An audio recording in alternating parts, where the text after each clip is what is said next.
Here's today's First Word Daily Devotion. August the 26th, and we'll start again in our Proverbs as we're considering Job. We're considering this wise man and what it means to have wisdom. We will have Proverbs here, Proverbs 22, verses 8 and 9. Whoever sows injustice will reap calamity, and the rod of his fury will fail. Whoever has a bountiful eye will be blessed, for he shares his bread with the poor. Let's go back here then. Let's go back to consider Job. Today we're looking at Job 15 through 16, and Eliphaz the Temanite is going to answer Job. He's going to say some things, but notice the substance of what he says. In verse 7, "Are you the first man who was born? Were you brought forth before the hills?" Now, we're going to see the same sort of questioning that God is going to raise to Job. In the very end of Job, we're going to see, finally, giving it away here, but just assuming that you've read it before, or at least heard of it before, Job he ends up having a conversation with God. And in that conversation with God, God is going to confront Job a little bit. And one of the questionings that he's going to ask is in the same lines of Eliphaz the Temanite here. Are you the first man who was born? Or were you brought forth before the hills? What do you know that we don't know? What do you understand that is not clear to us? Both the gray-haired and the aged are among us, older than your father. And then he asks a question at verse 14 that we need to pay attention to. It's a question that we all ask. It's a question that if we don't ask, we should ask. Here's the question. What is man that he can be pure? Or he who is born of a woman that he can be righteous? And indeed, this is the question that we have to ask. It's the question of eternal significance. It's the question of salvation. How can a man be pure was the other question. And here, what is man that he can be pure? Or he who is born of woman that he can be righteous? And that's sort of a question for us to understand and know. And of course, we know the answer to that question.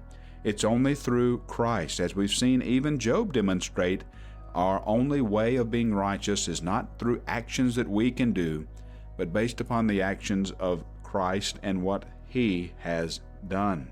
Job answered in chapter 16, "I have heard many such things, miserable comforters you are." Now let's go over to verse 10. We're going to see more crucifixion language here, and that again demonstrates to us the anguish of the crucifixion. Look at verse 10. "Men have gaped at me with their mouth. They have struck me insolently on the cheek. They massed themselves together against me. God gives me up to the ungodly and casts me into the hands of the wicked. I was at ease, and he broke me apart. He seized me by the neck, dashed me to pieces. He set me up as his target. His archers surround me. He slashes open my kidneys and does not spare me.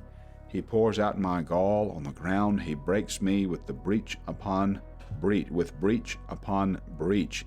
And so things are not looking good here for Job.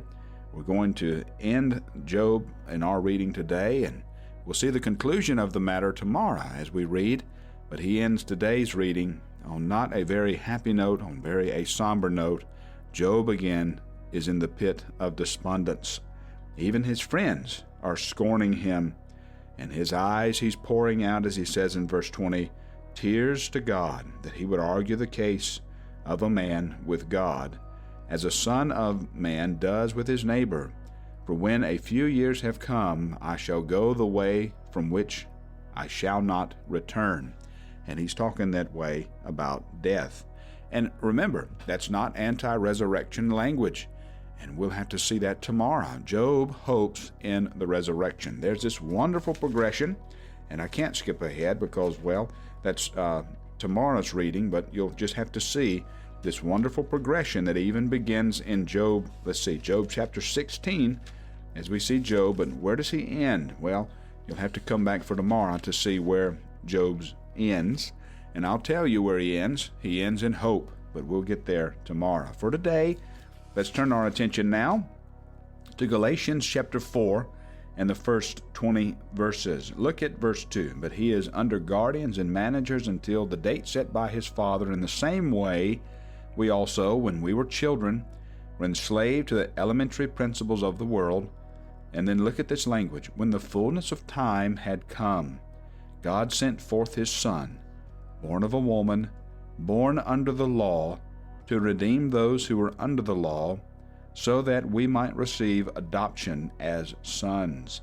And because you are sons, look at this language, because you are sons, God has set the Spirit of his Son into our hearts, crying, Abba, Father. So you are no longer a slave, but a son, and if a son, then an heir through God. Look at verse 19. My little children, for whom I am again in the anguish of childbirth until Christ is formed in you. That's a wonderful image, demonstrating that sometimes ministry is anguish. Sometimes our Christian work for the Lord is anguish. Sometimes it costs, but it's always worth it. Now let's close today at Psalm 52. Remember our Job reading, remember our hope, and we'll close at Psalm 52. Why do you boast of evil, O mighty man? The steadfast love of God endures all the day. Your tongue plots destruction. Like a sharp razor, you worker of deceit, you love evil more than good, you're lying more than speaking what is right. You love all words and devour, O deceitful tongue. But God will break you down forever. He will snatch and tear you from your tent. He will uproot you from the land of the living. The righteous shall see and fear, and shall laugh at him, saying, See the man who would not make God his refuge, but trusted in the abundance of his riches, and sought refuge in his own destruction. But I am like a green olive tree in the house of God. I trust in the steadfast love of God forever and ever. I will thank you forever, because you have done it. I will wait patiently for your name, for it is good in the presence of the godly.